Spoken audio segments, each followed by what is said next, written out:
এটা আমরা 1200 গ্রামের মতো মুরগ ওখানে হইব চাচা উনকো ওখানে 1200 1200 হইব উনকো এটা তো 1200 ট্যাঙ্ক করলা বড় আরো গেছে কিনা 300 400 গ্রাম হইছে আড্ডি বাড্ডি হলতায়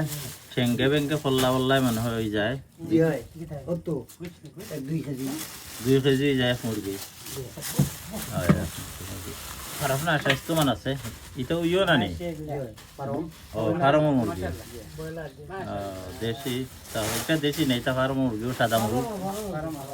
মুরগি ওইটা ও ওখানে বড় আদর খদরে বেটা লই রে বাপরে মুরগির গিলা খার পছন্দ মুরগির গিলা এরে বাপরে তোরে বেদিন তোলা মুরগির মাংস এই বাক্ত হয়ে গেছে ইনো কটা আছিল বেটা মুরগ নয়টা হইলো 20 কেজি আর না আরো কত খান আড্ডি গুড্ডি কি যা দিতা মুগ ডাল ডেলে গিলা খুলি দি উতা দিয়া মুগ ডাল দিয়ে আচ্ছা টেং তো গিতা তা দিও না টেং দিও না টেং না দিলে দেবেন জামাই টেং নাই তো দিবা কিলা টেং দেখ করো যে খাইতে খাইবা না জানেন না কিতা